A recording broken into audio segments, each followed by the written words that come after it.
আরাবুল ইসলাম গ্রেপ্তারের পরদিনই পতাকা লাগানোকে কেন্দ্র করে তৃণমূল বিজেপির সংঘর্ষ উত্তপ্ত হয়ে উঠল ভাঙড়ের কোচপুকুর এলাকা।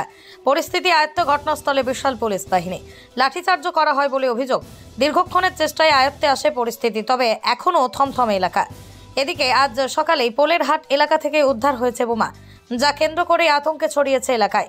স্থানীয় সূত্রে জানা গেছে, শুক্রবার সকালেই ভাঙড়ের কোচপুকুর এলাকায় তৃণমূলের তরফ থেকে পতাকা লাগানো হচ্ছিল, আর অভিযোগ তাতেই বাধা দেয় আইএসএফ কর্মীরা। আরাবুল গ্রেপ্তার হয়েছেন, তাহলে পতাকা কিসের, সে কথাও বলা হয় বলেই খবর। এরপরই দুই দলের কর্মীদের মধ্যেই বচসা বেঁধে যায়। ক্রমেই তা বিরাট আকার নেয়, হাতাহাতিতে জড়িয়ে পড়ে তারা। রণক্ষেত্রের চেহারা নেয় এলাকা। খবর পেয়ে ঘটনাস্থলে ছুটে আসেন উত্তর কাশীপুর থানার পুলিশ। পুলিশের সামনেও চলে অশান্তি। ঘটনাস্থলে পৌঁছয় কেন্দ্রীয় বাহিনী। পরিস্থিতি আয়ত্তে আনতে লাঠিচার্জ করা হয়। ঘটনার পর বেশ কিছুক্ষণ পেরিয়ে গেলেও থমথমে এলাকা। অন্যদিকে পোলেরহাট এলাকায় একটি স্কুলের কাছ থেকে উদ্ধার হয়েছে বোমা। ওই স্কুল মাধ্যমিকের কেন্দ্র বলে খবর, তবে ইতিমধ্যেই উদ্ধার করা হয়েছে বোমা। এদিকে কাল রাতেই আরাবুল ইসলামকে ভাঙড়ের কাশীপুর থেকে নিয়ে আসা হয়েছিল কলকাতা পুলিশের সদর দপ্তরের লালবাজারে।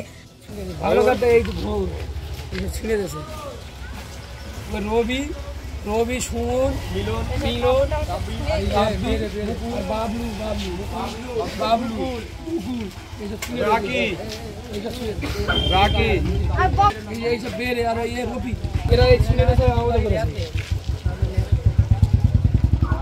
কি হয়েছিল বলতে, আজকে সকালে উঠে দেখলাম যে আমাদের চালতেবেড়িয়া অঞ্চল কোচপুকুর 6 নম্বর সংসদে আছে তৃণমূল কংগ্রেসরা তাদের দলীয় ফেস্টান তারা মারছে। এটা তাদের দলীয় ফেস্টান তারা মারতেই পারে, আমাদেরও দলীয় ফেস্টান আমরাও মারতে পারি, এটা প্রত্যেকের বাক স্বাধীনতা।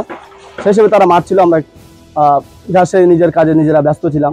কিন্তু এই মুহূর্তে আমরা দেখতে পেলাম, আমাদের এইখানে এসে দেখলাম, আপনি দেখতেই পাবেন এখানে তৃণমূল কংগ্রেসের ছেলেরা আইএসএফের ফেস্টানগুলো খুলে দিয়ে তৃণমূলের কংগ্রেস ফেস্টান মারছে।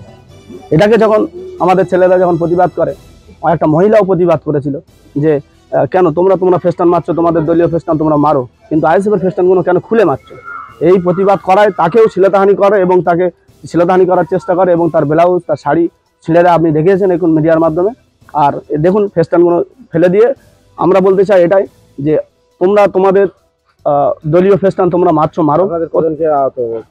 আমাদের 3-4 জনকে আহত করা হয়েছে, একজনের দাঁত ভেঙে দেওয়া হয়েছে, একজনের শাড়ি এবং ব্লাউজ ছিঁড়ে দেওয়া হয়েছে এবং তার ফাইট মুখে মারা হয়েছে, মুখটুক খুলে আছে, আপনি দেখতে পাবেন।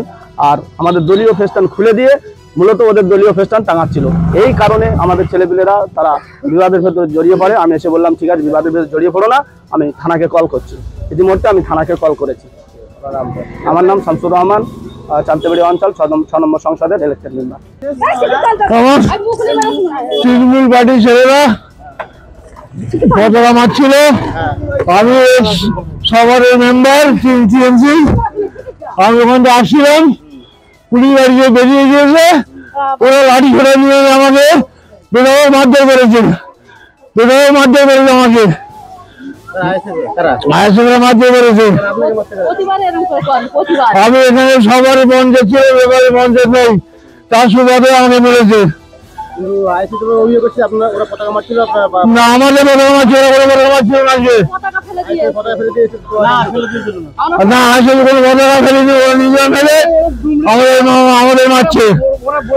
আমি টানা 5-6 বার যাচ্ছি এখানে, আমাকে মেরেছে।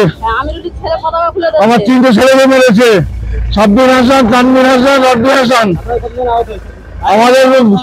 আমাদের 3টে ছেলে আহত, আর আহত হয়েছে অনেকেই, রাস্তায় পড়ে আছে। আমার নাম আমিরুল ইসলাম। এই বোমা দেখতে পেল।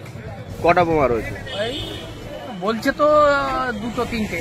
হ্যাঁ, কখন দেখতে পেলেন? ওই স্কুলের ছেলে পিলে যারা পরীক্ষার্থী, তারা ওই পেশাব করতে গিয়েছিল, এমত অবস্থায় ওরা ওখানে দেখে ওখানে পুলিশকে খবর দেয়।